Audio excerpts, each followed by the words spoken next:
Paco Podcast. Midnight Paco. Midnight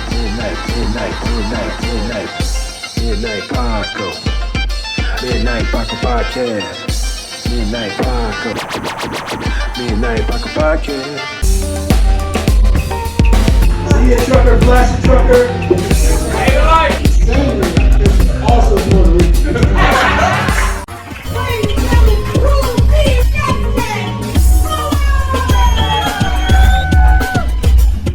Yo, what's going on, everybody? Welcome to the Midnight Paco Podcast.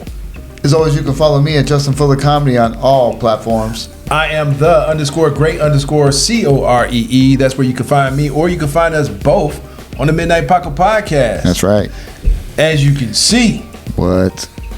man, this is a big deal, man. Yeah, it is. Yeah, it is. We have Cleveland's own. Man, this guy was a part of an award-winning R&B group, Men at Large. Sick. Hold on. I don't want to hit the wrong button. He also has a great solo career. Nice. This dude actually is an actor. Hey, I can get some tips. Any books? Books? Yeah. It's coming. Okay. It's called my story, my song. It's coming. Yeah, soon to be author. There you go. Man, also a radio personality. Okay, hey. That was my first love right there, wanting to be. Oh my goodness. Ladies and gentlemen, we got David Tolliver. Yeah. Dave Tolliver, the dangerous one. Give it up. Thank you, sir. I know we got one of these buttons. Hold on, I don't wanna. There we go, yeah. I didn't want to hit the laughter button. That's why I didn't want to do it earlier. Hey, where can they find you, man? What's your socials? At Dave Men at Large. DaveMenatlarge. At Dave Men at Large on everything. TikTok, X, Threads, and it's Dave Tolliver on Facebook. That's it. Nice. There it is. There man. Boom, clock.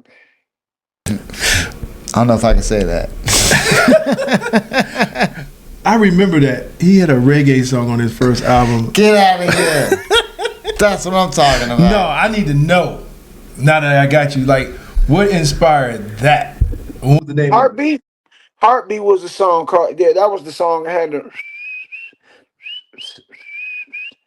I think we were just so into music. We were into hip hop. Cause I'm saying I'm like quivering, quaking, shivering, shaking, you know what I'm saying? Like I was a hip hop dude all the way through and through, and I kind of influenced Jason at the same time too. Cause I was always working, so I had the amenities, the car, different stuff like that. So I was always rocking hip hop. That's all I listened to. And then when I started in radio, I was like 16, 15, going on 16. Thanks to my uncle / my dad, Lynn Tolliver, who started me off. But I got introduced to the world of hip hop and fell in love with it because of my man Kevin Hurd, MC Chill, Cleveland's first national rap artist, and actually the first artist to ever outside of New York to get their records played on New York radio. So because they didn't play. Yeah, but he taught me about hip hop, and I fell in love with hip hop. Co-hosting the Rappers Delight Show on ZAK, man. Hip hop. Wow, so a hip hop head, but you sang R&B. Yeah, that's crazy, right? That's dope. I mean, but he was spitting. I get it. He was spitting too. I'm like, where'd that come from? I mean, I know why. R&B is the way. That's the way to go, especially back in the 90s. I think what happened was with the R&B, I think that was the first offer that I got to be on a national level. And so I ran with it because I used to have a crew called the Hip Hop Coalition, and it was myself and Joe X and some cats from the college stations, L Dog, Lee Mars, Rebel D, Kushmir. We all used to run together, but me, Lee Mars was the DJ, L Dog, we rapped, and and Rebel, we rap, you know what I mean? We was doing it, but I mean, in the meantime, that other situation came through, so I'm like later, you know. Hey, I get it. So, at what age did you even start starting to flow, or get into music, or So I was about 4 or 5 years old, singing in the church choir, St. Paul Lammy Zion Church, Cleveland, Ohio, under the direction of Mary Hampton. And her thing was, it don't matter if you're good or bad, just sing loud and proud. And that's where I got my start. And but musically, my family, my uncle, dad, Lynn Tolliver, radio dude since '69, but he had a group called Sexual Harassment, and they had this record called I Need a Freak, where Black Eyed Peas sampled that. That was my humps. Kanye West sampled another one of his records.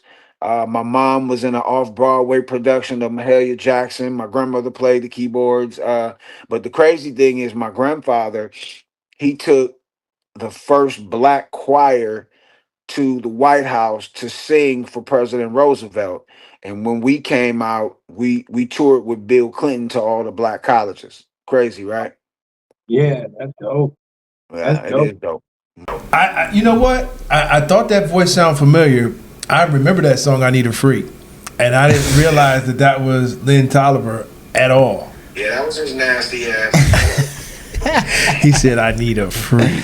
See, even back then, that was Yeah, I didn't know, man. What? See, I'm learning something today, and I think I'm Mr. Cleveland. Like I know everything about Cleveland. That song has been remade or reused over 100 some odd times. It's on a lot of, how they remaster the West Coast hip hop things, or like Snoop Dogg redid it, Too Short did it, Tiger did it, Yeah. Insane Clown Posse redid it. Wow. Yeah, man, yeah, yeah, yeah, and Yeah, I you remember remember Too Short did it on his verses. So what? Oh wow! Hey, you know the California sound is actually the Ohio sound. You know that, right? For sure. Yeah. Definitely. Yeah. They love that Midwest, baby. Yeah. OH. I.O. Yeah. I can't subscribe. Whatever. Look, excuse my partner here. He's from Pittsburgh. I'm from Erie, Pennsylvania. I'm great. Disconnect. Goodbye. I'm not from Pittsburgh. I'm from Erie. Hey, But I've getting my comedy chops here in Cleveland. That's where I'm at. I remember. Shoot, man, back in the day when you guys did that. What was the song you guys did? You shot it at Heinen's. Oh, me at Heinen's, right? Yeah, that was crazy. I recognized everything. I'm like, yo, that's Heinz. I think we might have been the first group to do a record in a video in Cleveland like that. You know what I mean? I don't That's think we. dope. Yeah, I think we might have been first, and then Bone came with that. Of course, they Yeah, had a bigger impact, but we was first to yeah, put the city on the map like that. absolutely. So were you thinking if I was flowing back then, I would have been first before Bone? But Say it one more time. I'm saying, like, if you were like putting on your own, like, I mean, I know you did R&B music and you did it before Bone, but you were like, I could have flowed too. Whatever, Bone. I can't understand what you're saying. It's like you're muffled. to put, instead of the R&B, putting it on the map, since you're a hip hop head. He was saying like when you heard Bone. Yeah.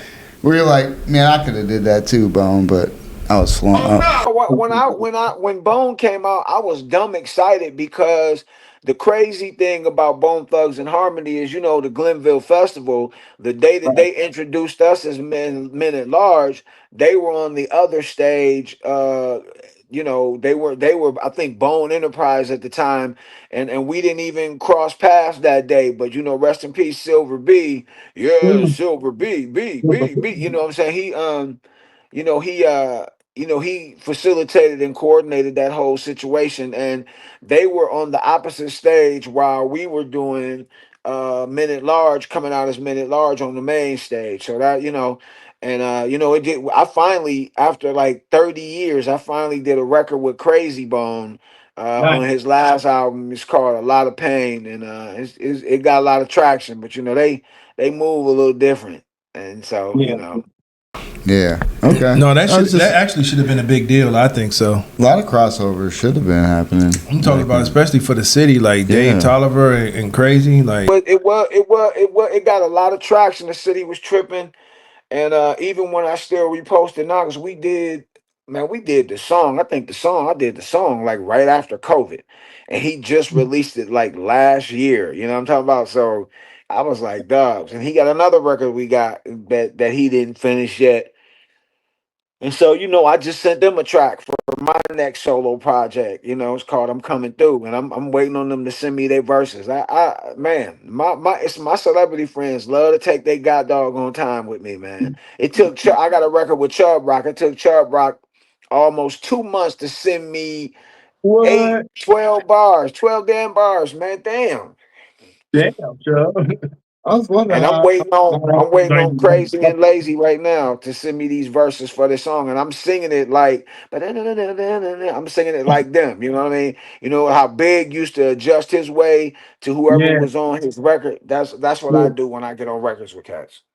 Okay. you know what? A lot of people don't realize, like their cadence, the industry took and ran with it. Mm-hmm. Like "You Got It Bad" by Usher and Mariah Carey used their cadence. Oh yeah. Bones' cadence that was definitely fire. And you said you were singing like that too. Oh man, yeah, I can do a lot, man. I'm an old young dude, man. I So can't wait to hear it. I can't yeah, wait to hear that. I, So I can't wait to hear it either. I'm waiting on them to send me their verses. Shit. Facts. You do it. Hey man, with that, those I was gonna ask you like, and I touched on it a little bit, and it was real loud when I was talking to with Joe, like the state of R&B right now, man. It's like it's not really happening no more, man. I mean, I know people coming out with great music, but I want it to be pushed to the forefront again. Yeah. Like, how do you feel about the way R&B is right now? It's a tough ride, man. It's a tough ride, but if you already have a legacy, like we're doing right now with the Levert Experience, is me, Joe Little from the Rude Boys, and Mark, the original member of Levert. We touring as the Levert Experience. It started last year on the Tom Joyner cruise, and it just keeps rocking. We actually in Cleveland July 12th. July Yeah, 12th. Yeah, July 12th. Yeah, it's it'll be a dope ass homecoming. Um, you know, it's tough, man. It's finding the great R&B isn't the problem. I think the gatekeepers don't want it. They don't want love stories anymore. They'd rather have people addicted to pill stories and gay conquest with two women and one man, or cheating stories with your man ain't gotta know. So when he leave at 5, I'm gonna come through the back door and we can get it live. You know what I'm saying? I think they're more um, enthused with that because on a bigger scale it keeps us separated and divided. But true. it's some great R&B out there, but for the life of me, I understand it takes a lot of money to work a R&B record, and it's like I think and it shouldn't be, because the biggest killer of any uh in the biggest killer of any hardship, or whatever it is, or any demonic spirit, is love. Is love. And if we practice more, because I mean everybody becomes susceptible and weak to love. You can have the hardest of the hard thug out there, but when his mama call, boy, what you doing out there? And I Miss Donna told me, yeah, mama, I know. But unless it's just like something really, really extreme where there's no respect, Right. but love always will calm you down, or get you through something, or help you back on your feet, or help you figure something out, or help you, just feel good about yourself. Love is the key, brother. Love is the key, man. Yeah, for Yeah, sure. man. Shit, anytime there's a breakup. Yeah, I mean, but or when you're trying to have, find somebody, some significant other, love songs are the best. on top of that, man, it's like, like I would be lying to say that, if you did a soundtrack on my life, a couple of Minute Large songs is in there. You know what I'm saying? Like, I'm So Alone. I was about to say So Alone. Yeah. That's an honor. I hear a lot of people saying that. Um, you know, the crazy thing is I like to hear guys come up to me and say, "Yeah, man, that So Alone record, man, I got a lot of ass off that record, man. I'm just saying. I put that on, man. I'd be like, yeah, that's cool, man. That Gerald wrote that song for my mom when she died. And they be like, oh, my bad, man. Oh, I'll be like, no, it's cool, man. Interpretation is the in the eye of the beholder. You know what I mean? Like they knew, but the record company was so dead set on us doing a video for So Alone with a funeral. Like, and then when we're crazy, we was competing with Aaron Hall's I Miss You at the same time, and his had a funeral with his girl dying having a baby. If we did So Alone, like if you go and look at this video online, I'm so pissed at this video now. If you go look at this video online now, people would think that we were lovers if it was released now. If they didn't know that it was I'm saying because we leaning on each other, arm in arm, and walking and playing. It looked like some GP. You know what I'm saying? Like some fire me up for 30 minutes type. And then like Gregory Hines and Luther Vandross. So could it be Man, love? like Freddie Jackson and Luther Vandross together in a Yeah. video. You know what I'm saying? Like you don't see it on the screen, but you know what's happening behind the scenes. You know what I mean? And look, yeah, y'all was playing on that video. I'm like, I knew Video is so. Can I say I the knew what word? I knew what the song was about. I listened to the words, and I knew it was because of you was grieving. I didn't know who. My mom, yeah.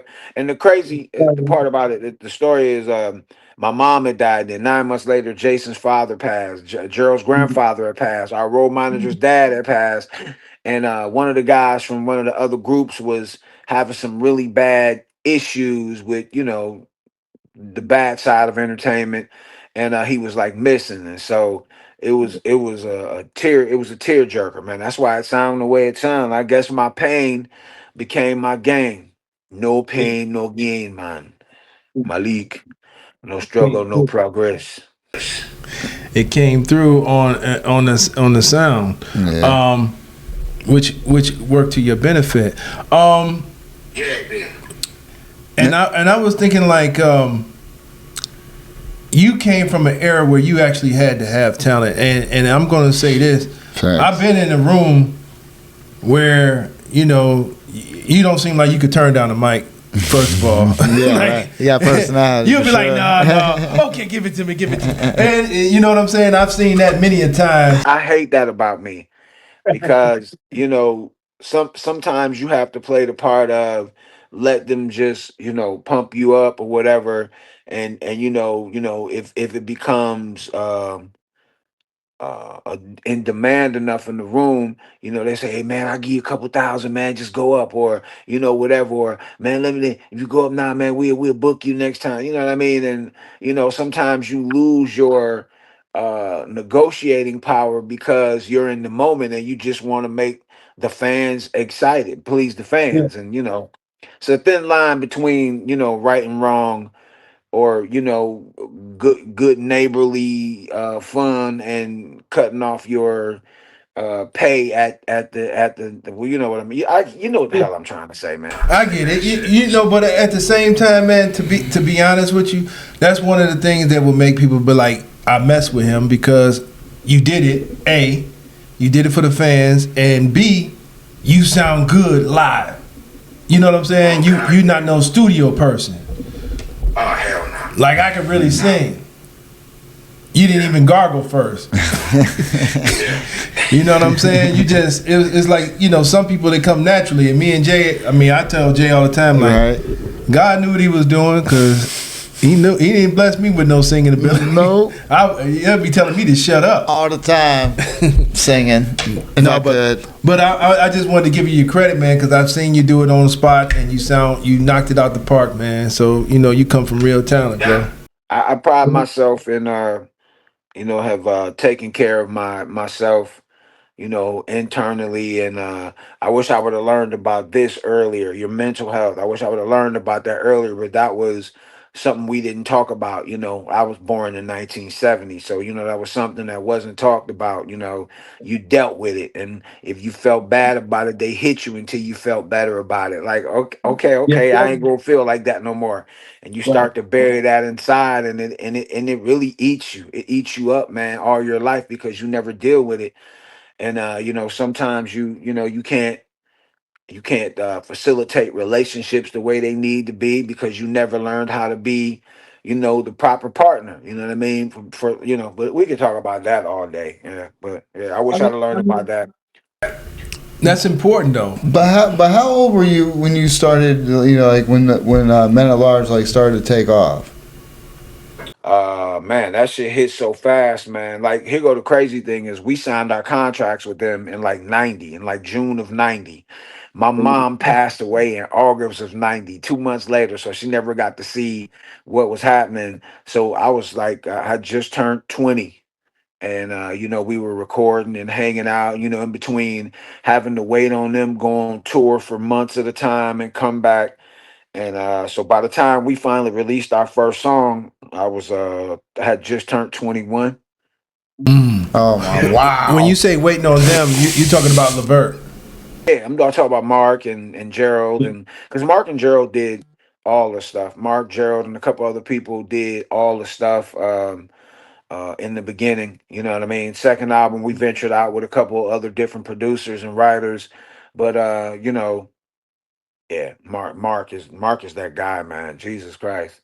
He is, people like that's one thing that I'm trying to get him on this tour that we're doing with the Levert experiences. People just think that Levert was Gerald and Sean. They think Gerald did everything. But nah, Mark is the man behind the music. And without the composition, you cannot have you know, you cannot complete the mission. You cannot complete the mission without the composition. You know what I mean? So yeah, Mark was before his time, and people don't even know that Mark was responsible for Marion getting discovered and Kid Ink. It's a lot of stuff, man. Yeah, man. So Oh, I can believe it, and I know somebody personally that Mark was talking to and just passed gave business to him, and that was it. That's the way he moved, obviously. yeah, Just here, make the connection and boom, I'm out. That's I love people that operate like that. I learn from people like that. Right. Yeah. he definitely about his business. He just very private. You know what I mean? Once you get to know him, he ain't that quiet. Yeah. I'm tripping off at how everything started going, and when they released their first album and everything, he was 21. Like at that age, Yeah. of course I mean, who's gonna teach you about like love? You know what I mean? At that age, you're like you're Singing about love, Yeah. and all the ladies thinking everything you saying is awesome. And, Yeah. I mean, Oh, so man. how did that? I mean, that had was to do Plan with a B's lot. out back then? That's a lot of mental right there. The Plan Bs didn't come out till I was in my 30s. Plan B is full out.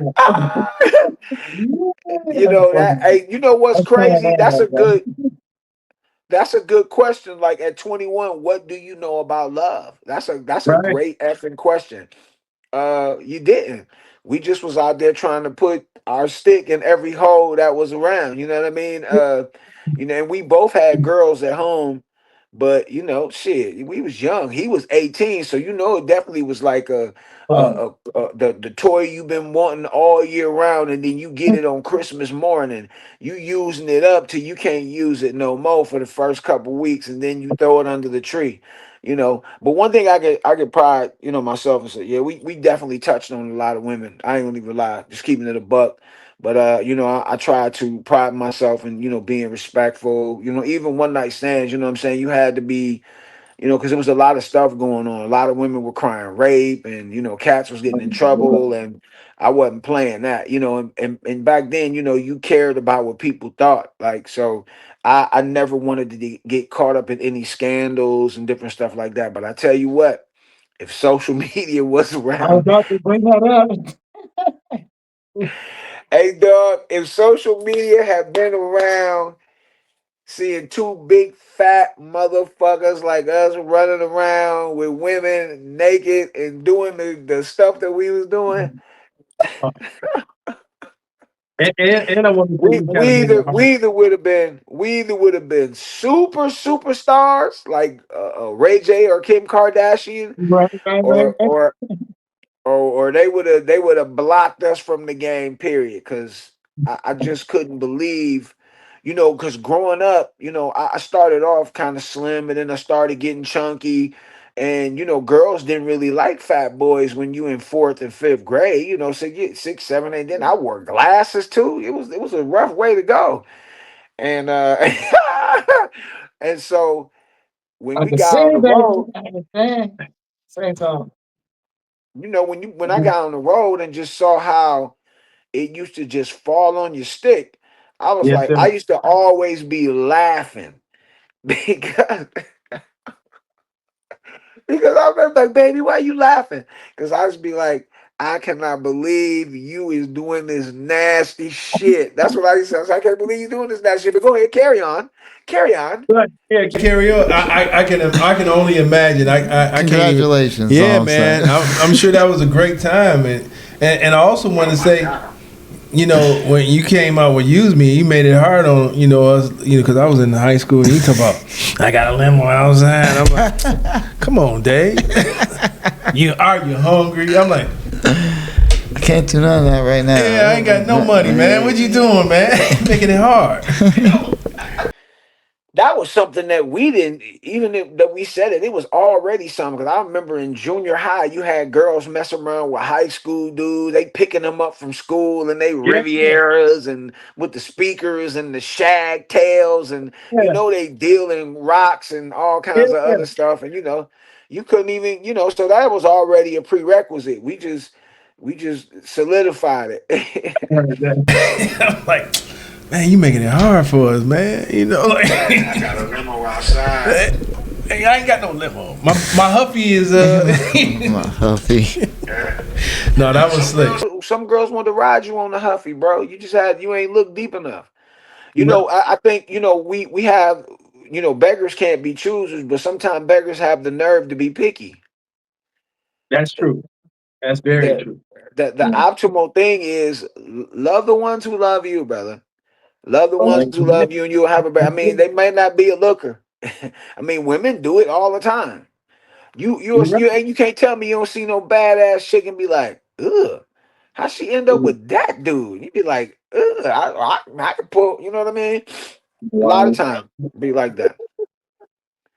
I got a homeboy, man. He about 6'4", super handsome dude, man. Super handsome dude, and always been in shape, but he always dated the less pretty girls. He always dated chicks that look like, nah, I'm good. You know what I mean? I'm like, dude, what's it?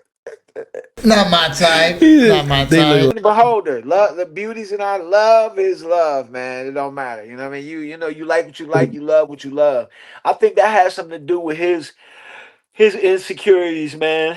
Yeah, man. But anyway, back to the Midnight Paco podcast. Yeah, Yes, yeah, sir. yeah, yeah. So, go ahead. I was gonna say you in Atlanta. You ain't coming back. Say what? You ain't coming back. You don't miss the snow. I'll be honest with you, man. I miss home like crazy, but I think You can get down there. if I But yeah. wouldn't if I wouldn't if I wouldn't have come to Atlanta, I probably would have been finished, and I might have died. Just because of the when I left, the city went through a transition. It took them a good, probably 6 to 10 years. I didn't have that kind of time.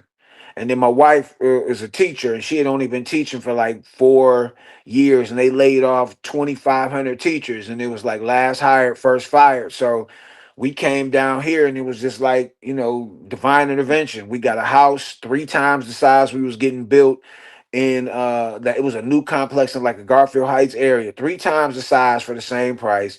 She got a job teaching down here, making $20,000 more. So it was like she had never been down here. We came down here on our first anniversary, and then wow, we never went back. We came back, but then we came right back. We loaded up the truck and we moved to Beverly. I know how that is, man. I mean, and first you got to explore to see that, and especially in the state that the time is now with this orange dude, you never know. He changing the Fake news. I do miss home though, man. I love Cleveland. Even though I've been here for 21 years, Cleveland is always home, and this place has never felt like home, but it just recently kind of feels like home because it's like in my head, I know I'm never coming back to live Yeah. there. You know what I mean? It would have to be some type of extreme, super extreme circle, or if they gave me the program director job at ZAK in Cleveland or something like that, and that's the operations manager there. That's the only way I probably would come back, and I would have to live in like Streetsboro or somewhere out in Bath next to LeBron. You know what I mean? My house would be this big as opposed to his, but I mean, somewhere out there away from people just being able to drop by and be like, "What's up? Hey man, I was just driving by. I saw your car in the driveway." Nah, Yeah. man, don't do that. Call me I heard first. that. I heard that. Call me first, cause I ain't never coming over your house. Hey, you holler at Jeffrey Charles? Is he still out there? Yeah, his knucklehead ass is still here. He here, yeah. Okay. Jeffrey Charles is down here in Atlanta, and what's crazy is, somebody asked me what was it was dope. This girl, one of my homegirls, she worked for a radio station in Columbus, and she Uh, asked me a cold ass question today, and it effed me up, like because nobody had ever asked me nothing like that. And she said, "What was something that somebody told you, but you didn't believe?" And it was, I don't know how she, whether it didn't come true, or it was something where somebody said some type of hateful thing like you wasn't gonna make it or whatever, and then you ended up being larger than life. What's crazy is Jeffrey Charles, when we was kids, Jeff said, he said, "Hey man, you and Jason, man, y'all ain't gonna make it, man." He said y'all ain't serious enough. And the ironic part about that was we got discovered at his house. nice. Nice. Walk us through that, man. Like Yeah, you was at Jeffrey Charles' house, and he said y'all wasn't gonna make it. Who discovered you, and how did it happen? He told me this when I was at the radio station because I would relieve him when he got off from For Lovers Only. I Yeah. came in at 1 o'clock, 1 to 6, 1 to 7, and then I went to school after that because I went to health careers. I was at Kennedy and they was transferring us to Marshall, but I went to health careers for my last 2 years, and he's like, "Hey man, y'all ain't serious enough. You ain't gonna make it." And I was like. And I ain't throwing no salt at him, but I mean, it was just the question that homegirl asked me today, and it messed me up. I couldn't think of it, and then that came to me because he was like, "Yeah, y'all ain't gonna make it." And then we at his house because he used to sing and make records. Him and my uncle made records together. They wrote them together, and my uncle would pay for all the time and the studio stuff and get the records pressed up and put them out and run it on the station. He had a record called Tonight at 9 that got pretty big in the city, Okay. and we went to his house. It was an after party. He had performed at the Excalibur or something like that. And we Okay. went to his house for that party. House was packed. And then Gerald stopped by. And everybody was like, "Sing, sing, sing, sing." And we sang. And he was like, "Yo, I'm going to hook y'all up." That was 1986, man. We ain't see Wow. him again till 1989. Wow. That's So crazy. yeah, that's crazy. That's crazy. That's a great question. Yeah, life is wild, Yeah, man. it is, man. And, a reason why I brought up Jeffrey Charles, and I knew he was in Atlanta, it was because on some business, he left me a voicemail, and he was like, "Hey, Cordell, it's Jeffrey Charles calling from the ATL." I'm like, "Mother, you ain't on the radio, man." That was his message he left for me, and I'm like, "Dude." It was just ingrained in him. That's all. Yeah. What I see from us, man, especially well, I'm gonna say men, period, because I see this from all men. When you have like a fall from grace, when you get a chance to shine your light in front of somebody you think might be lesser or somebody that might look up to you, a lot of times they'll flex it like that. You know what I mean? And I ain't throwing shade on nobody, but I'm saying that's what people do.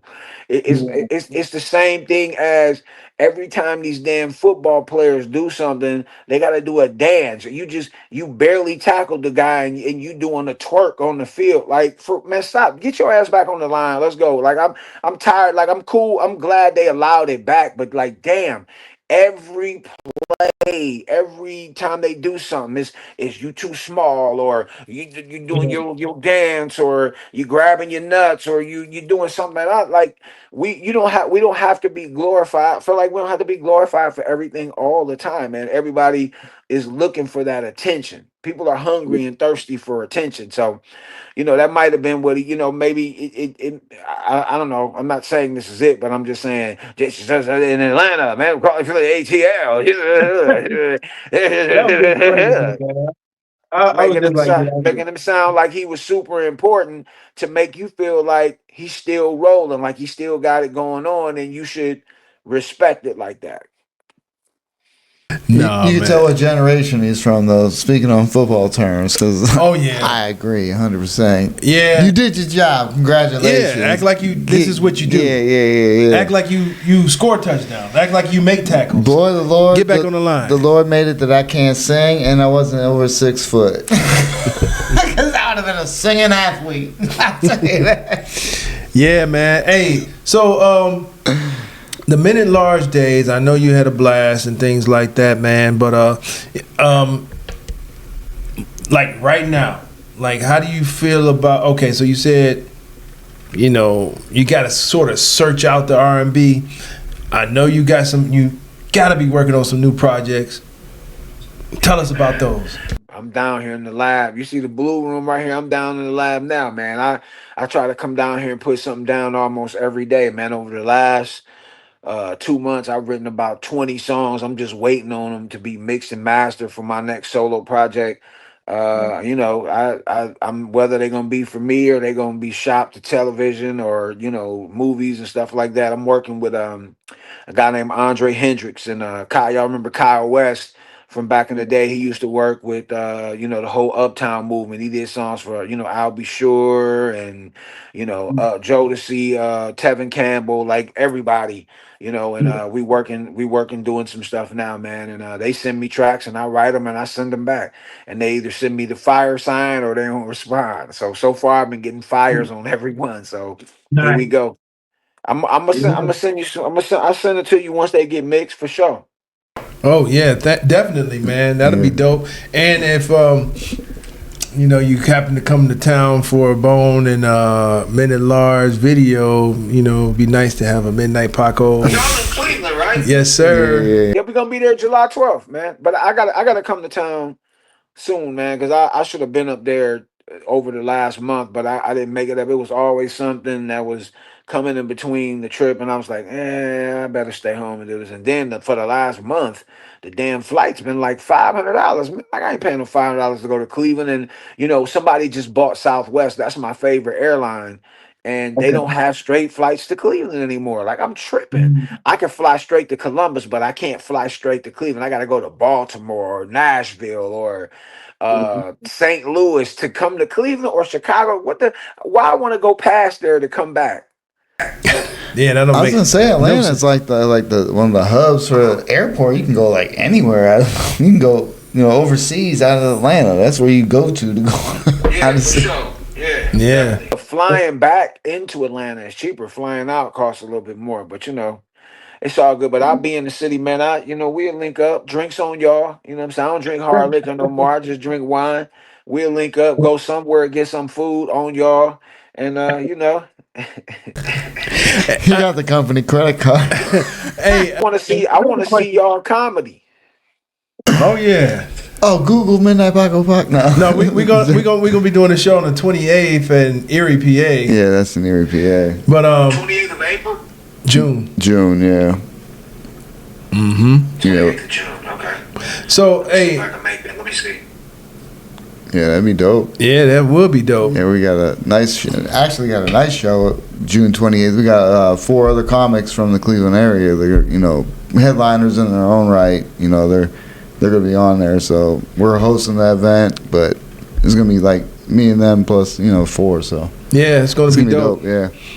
It's going to be at the, they have a minor league team in the Erie, PA for the Detroit Tigers called the Seawolves, and it's going to be at that stadium. Yeah, in the clubhouse up in the stadium. Sweet. Yeah, it's a nice place, man. It's a pretty dope spot. Yeah, they have built up all the minor league stadiums. I remember the minor league stadiums used to be garbage, but now around the country they look like smaller versions of the major league fields. It's sweet. Right. Yeah, like the Captains here in Cleveland is one of them. They have a pretty nice stadium. Yeah, they do. Right off of, what is that? Vine Street. That's where the Captains stay. Vine Street in Song. Yeah. So who are some of your influences, growing up? Obviously, you're in church and everything, but like to actually like say, that's exactly what I'm on.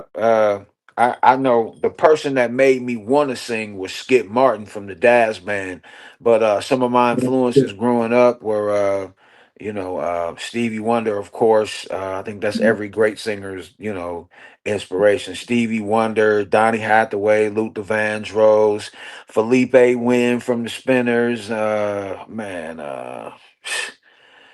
Who else? Those that's the core. You know what I mean? I said Donny Hathaway, didn't I? Huh? Yeah, that's dope. Yeah, because I'm just saying because since you're a dual threat, you can sing and your love is hip hop. So it's just wondering where all that came from.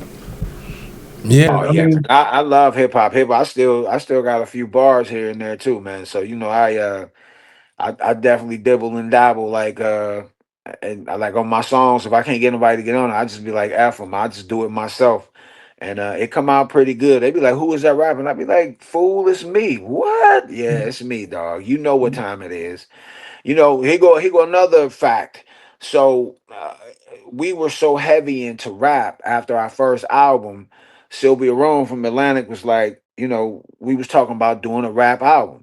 And if you can it's we was on Arsenio about 3 or 4 times, like one time performing, and then the other times, one time we was in the audience, and then the other 2 times we were in the pit with the band. But we had a crew called the Big Draws Posse.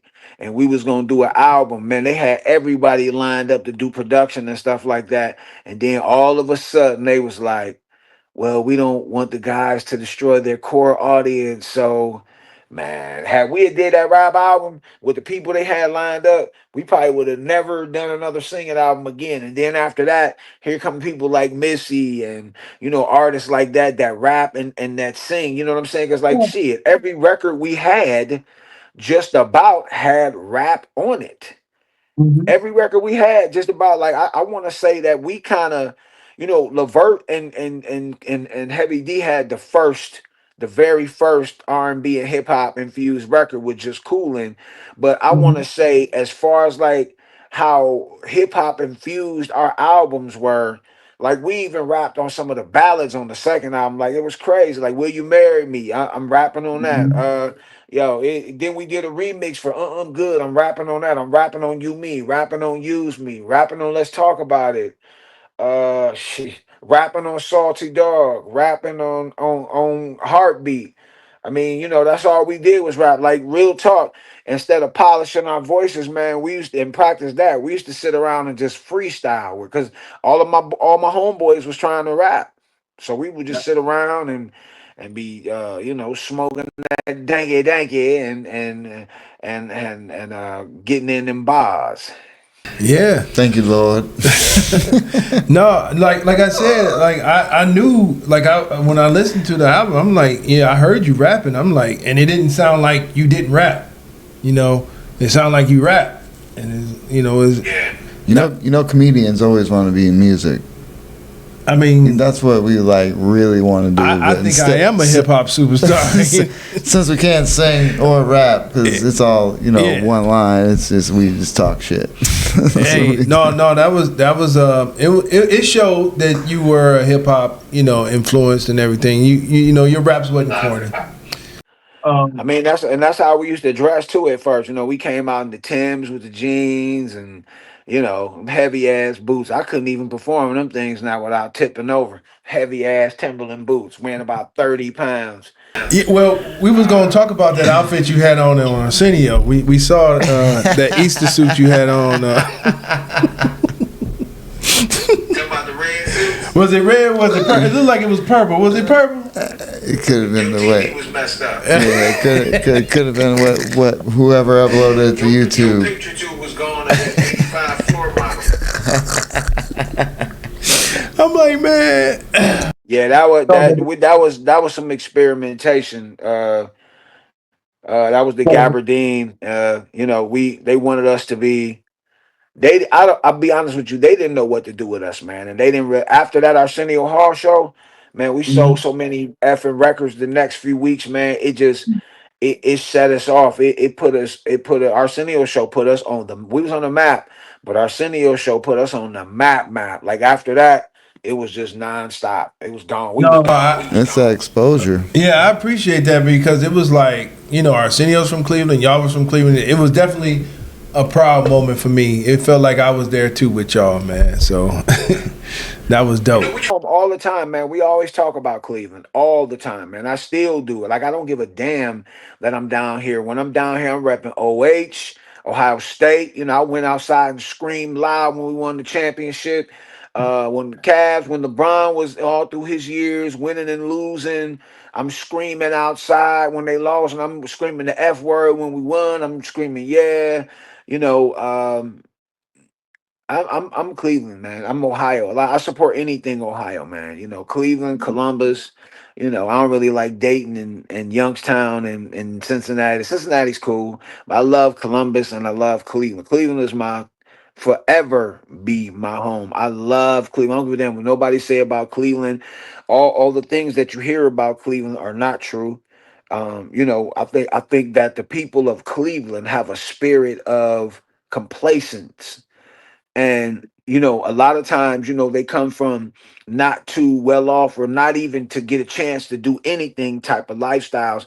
So if they don't get to see outside of their neighborhoods, or outside of, like, because I remember we did some stuff in Lorraine a lot, and Canton. They's like, oh, you going out of town? That ain't going out of town. If you live in Atlanta and you drive 40 minutes, you still in metro Atlanta. It's like, their minds are programmed to think something is really what it's not, because Right. they don't know, because they haven't seen it. Yeah. A person's that's well traveled will thrive in the city of Cleveland. A person that seeks and searches will thrive in the city of Cleveland. It don't matter what color you are, you have to just go and find it. It's a small place that it ain't that much opportunity, but there is opportunity. You got to go find it, and in some cases you have to create it. But people will just fall back and be like, well, I'm cool, I'm gonna just stay complacent. I'm gonna use system stuff. I'm gonna do this. I'm gonna do that. Or I'm leaving. You know what I mean? I Yeah. had to leave. But my Cleveland's home, brother. So okay, so all of my people that's from out of town, when they come home, they want to get a corned beef, they want to get a Polish boy, and they want to get some Mr. Hero. Like, do you miss any of that? That's the list. It's a dude down here. He have a place called King's Corned Beef in Delhi, and he's from Cleveland. He was going back and forth from Cleveland back here, getting like 100 pounds of corned beef and bringing it back and selling it. And then he figured out how to make it like they make it up there. But he was making the po' boy, the po' girl, and this dude did his version of the Roman burger. Uh-huh. That goddamn thing is so big, I couldn't even eat it. And this before I lost my weight. I couldn't even eat it in one serving. The hamburger patties is like that thick. Mr. Heroes is that thick. And Yeah. then you got oh my man, listen, dog. Hey, Dave, I don't know how long it's been, but right now you go to Mr. Hero, you get the Roman burger combo. Yeah. Hey, Mhm. give me a Roman burger combo. Hello, my friend. Do we do? Man, I have to get it. I don't eat fast food anymore, but every now and then I got to mess with Mr. Heroes every now and then, man. That they have ruined everything that we eat, man. The taste of they've ruined it. And thank God they can't change the taste of people, man. Because I would be There you mad go. if my woman's taste changed after, like a Snickers used to taste a certain way. Now you can tell that it's prefabricated. It's not Yeah, real. yeah, You know what I'm saying? A box cake used to taste a certain way. Now it tastes like everything yeah, tastes like metal. Like yeah. like it's. Thank God Think, they can't change people up like that. The only way her thing can change is if her pH is off, and then you want to stay away from it. Then. Uh You oh. talking smelly, Yeah, yeah. Hey, son? hey, man. Do you have anything other than when you coming back to Cleveland? What's that date again? July 12th, man. I can't even look at the flyer. I send you all the flyer. We come in July 12th, the Levert Experience. I'll probably be in town in a few weeks, or before that, because I need to see some of my remaining family that's still around, and be on the lookout for that new Dave Tolliver solo stuff. Be on the lookout for that new Levert Experience. We've been in the studio. I'm doing plays. I got a couple new plays end of May here in Atlanta. If you watching, because I know y'all international, because y'all funny and y'all got a great show. I could tell. I haven't thank seen it, you, but I brother. can just tell how y'all be clowning. I thought we was live, and I was like, "Yo, these motherfuckers, they walking off the set getting drinks." I said, "Oh, they live." I said, "We about to have a good time." So I'm in a play called Five Reasons a Man Won't Marry You. That's May 31st here in Atlanta, and then in August I'm in another play. It's called A Father's Love with me, Terrell Carter from Beauty and Black. He plays my son, and the professor from the Parkers is in it. And Nice. then we're gonna be in Muskegon July 26th. But Cleveland, y'all, I don't know where y'all base is, where y'all get the most traction. Just follow at Dave Men at Large, and I'll be putting up the tour dates or the Levert Experience, and y'all be able to see everything. You know what I'm talking about? We're right. That's what's up. Hey, if you can, man, look, man, I would love to holler at Mark, man, if you can get in his ear. I set it up for you. Appreciate you, man. I wanted to ask real quick on the weight loss. Yeah, Like, yeah, you're looking good, man. yeah, how'd that go? Well, man, in my I guess I really ballooned in my years. Like I started off a little boy. I was born 7 pounds 7 ounces, man. I used to wear slim clothes as a kid, and then as I started getting to third and fourth grade, I started getting chunky. And then at high school, I probably everything was still flat on me and all kinds of stuff when I graduated. But when I started working at the radio station, I started developing crazy habits. So I probably ballooned up, and then when we got with Gerald and them, hell, we wasn't doing nothing but being up all night, getting high, eating late, going to Subway at like 1, 2 in the morning, 12 o'clock. A Subway used to stay open past 12. It used to be late, and I'd be at Mark's house all the time, and we'd be over there getting high and eating, and we would go places and record. Like for the second time, we went to Philly, and I remember Sean would come in, damn man, y'all done came up, man. Y'all done got big as hell, man. Y'all done came up, man. So I knew we was over the 400 pound. I know I was, but the heaviest I ever been is like 525, man. Here goes something funny. When I got married, I was 525. My wife was 135. Can you believe that? Hey, Dave, how tall are you, man? Used to be 6'2" till I started having hip replacements. Now I'm only 6 feet. And Damn. that's crazy. Yeah, man. And I had the gastric, and I gained half of it. I lost 200, gained half of it back. And then they was trying to tell me it was a couple things wrong with me, and I was like, "F that! I'm about to get this weight up off me." So I did. I got the rest up off me. Lost about I had got down to about 425, and my weight kept going up and down from like 425 to 360 to 380. It would just kept going. It would yo-yo. And I was like, F this, you know what I mean? I got off the plane one day and thought I was gonna pass out, and I was like, yo, we ain't, I can't do it no more, because I lost so many people Right. just because, and I got busy with it, and shit, I'm like 265 now, from 425. Yeah, That's what size I am. I'm Okay. 6'1", 260. I fluctuate between 264, 269, and we do it be going up and down. I be like, what are you doing? Like, I ain't even doing nothing. But one of my biggest flaws is that I don't eat enough, but I like to snack at nighttime. And that's, I have to figure out how to kill that because I've been doing that for 40 years. I have to figure out how to cure that. You know what I'm saying? I went from I used to get a candy bar, a bag of chips, and a 32 or 44-ounce pop from the gas station down here. And I used to get half Coke, half diet, and that was my shit every night. Of course, I'm gonna gain it back. You know, Right, right. a lot of times. Here, I'm gonna give you a key. That a lot of times the key to the weight loss is mind over matter. Everything. It's like when you have the gastric, they tell you eat off a saucer because if you eat off that saucer, it's telling your brain to tell the rest of your body that this is all the food there is. And once you start to do that, then you won't mess up the little pouch or whatever they created down there. They got so many different surgeries now, but I figure out how to circumvent that, and that's like I didn't have no side effects, and I was like, the next thing I looked up, I was like, hey man, you big as hell again. I was like, damn. But I ain't going back. I ain't never going back. Yeah, man. I'm living to be about 90. Hopefully I haven't beat my body up too much. And if so, I'll be around trying to make 80, 85, somewhere around there. Still touring maybe.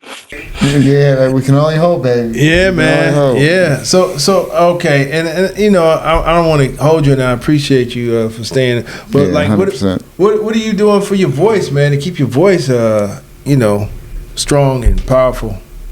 Man, you know what? I just think it's God, man. Okay. I think that we have been blessed. We have been ordained, man, to have this fortunate situation from unfortunate situations.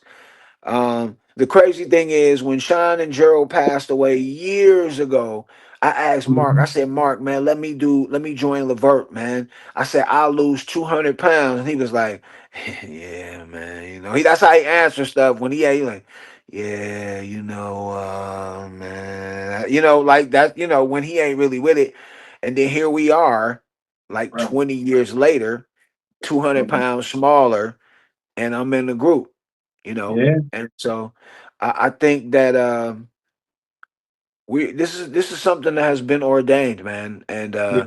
we're chosen, and it's up to us to complete the mission and do it to the best of our ability, but be exemplary in what we do, business, stage, everything, and I got a call. The crazy thing is I started. It was crazy. Here's another thing too. I mean, I can go all night, man.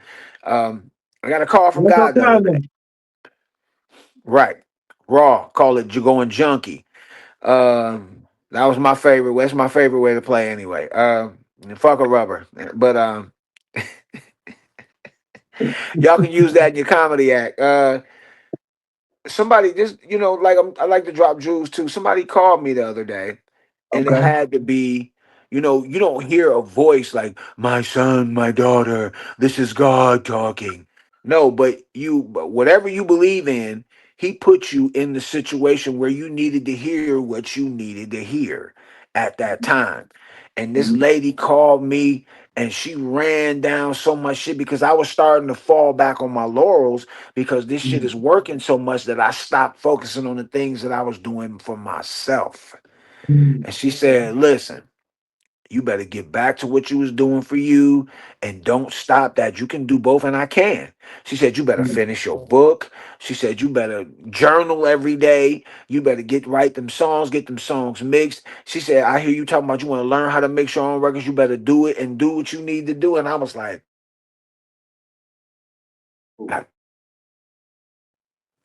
y'all got me back? Yeah, Yeah. yeah. Okay, somebody called. Yeah, I was like, okay, okay, I hear you. You know what I mean? And so, and I got back to it. You just because something is, got to get back to it. But yeah, man. So You got a call from the Oracle. yeah, That man. sounds like the Oracle. She's like, hey, do this, and God speaks through many different people, man, in many different ways. And you know, it could be something as stupid as watching the Wayans brothers, and you look at them doing some dumb stuff, and you be like, but you don't take that seriously because it's some idiot stuff. You know what I mean? But they do make a lot of poignant statements and situations on the show. You just got to be open to see it.